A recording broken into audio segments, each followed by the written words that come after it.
الحمد لله رب العالمين والصلاة والسلام على سيدنا ونبينا ومولانا أبي القاسم محمد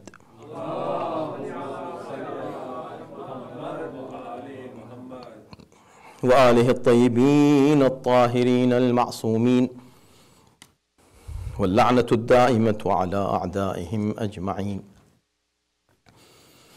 من الآن إلى يوم الدين. أما بعد فقد قال الله في كتابه الكريم بسم الله الرحمن الرحيم ومن يعظم شعائر الله فإنها من تقوى القلوب.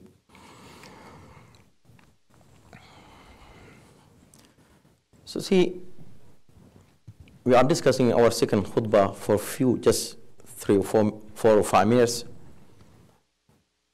about this important year 1444. Unfortunately, many our own community members, even leaders, are even unaware of the importance of this year, or I don't know what is the reason that they are not very much concerned and not very much giving importance to this very important topic. You have to do nothing but to just say no to wrong. That's it. No more efforts. Only single thing you need to show the world that, see, this was happened 100 years ago.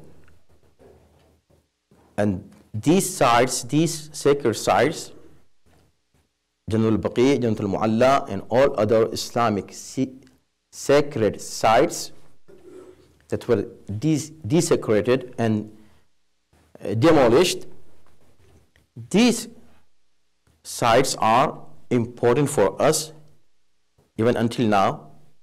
After 100 years, we did not forget this dhulm, this wrongdoing. This was a vandalism. This was a terrorism. We should be condemned. That's it. This is what we are asking. Nothing more. It's not a political issue. It is not a personal agenda of somebody. It is nothing. A simple humanitarian issue that we are trying to raise and tell the world that we don't accept this. It's not accepted. And we are asking for rebuilding of these sacred sites. Rebuilding, not building. See, our slogan is not build Baqee. Our slogan is rebuild Baqee, which means there were shrines on the Baqee. And in 1344 Hijri, they were demolished. And now 1444 Hijri is here. 100 years. So this is Amul Baqee.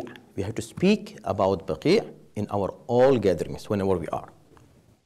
You should remember it. At least, if you can do nothing, do dua for rebuilding our Baqee. At least speak about dua. The least thing you can do. While this is not enough in this time, the time of media, and everybody can do something and everybody can help the cause, so we should not make excuses about it. Whoever is doing whatever in whatever capacity, Allah subhanahu wa ta'ala will inshallah reward him or her. For today, in 2 minutes, I want to just tell you that, see, it is not first time when in 1344 these places were demolished. It was the second time by the same people. Even in the beginning of 1800, this was demolished, and then afterwards it was rebuilt. Then it was demolished the second time, and now it is 100 years for second demolition.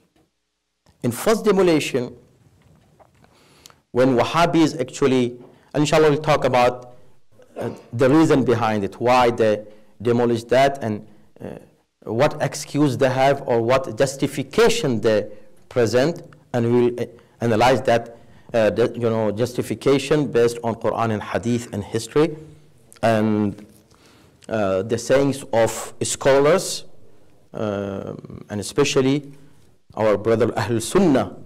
More than 90% of Sunni brothers are with us in this issue, and they agree with our ideology about it. So it was a disaster at the time when first time the Wahhabis took the control of Medina.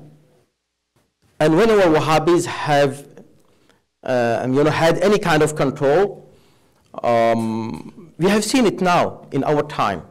The Daesh and the ISIS and all those many organizations, terrorist organizations, they did two things. Whenever they went, they killed the people there who disagreed with their ideology, and they demolished their places of worship. This happened in our time. We don't need to give you any evidence for that. It is there, and it is, the internet is full if you want to go and watch what they have done. In April 1802, they have attacked Karbala. Very few people know that. With 25,000 people, attacking Karbala at the time, it was Eid al-Ghadir.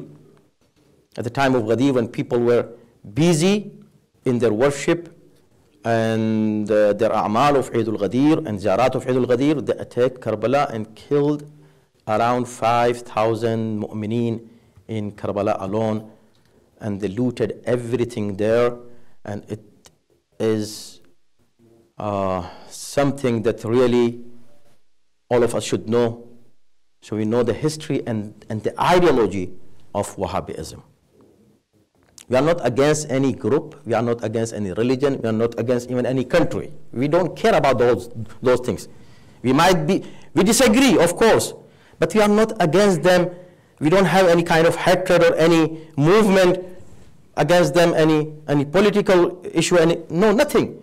But we have the right to explain that why we don't agree and why our feelings are hurt and what we need today. So this happened in Karbala, and this is a history that we should even talk more about it, what happened, how they attacked Karbala, how many people were killed. Innocent people, they didn't even know that they are coming and attacking Karbala. They had no idea, and suddenly they went there just because their ideology is that, and also they made so much damage to the shrine of Imam Husain alayhi salam at that time.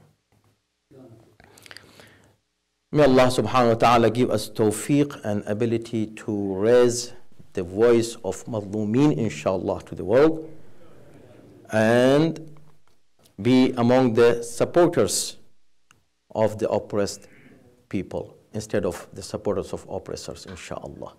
إن أحسن الحديث وأبلغ موعظة ألا قد أمركم الله في كتابه محكم كتابه الصلاة على نبيه وحبيبه فقال تعليما لكم وتشريفا لصفيه إن الله وملائكته يصلون على النبي يا أيها الذين آمنوا صلوا عليه وسلموا تسليما.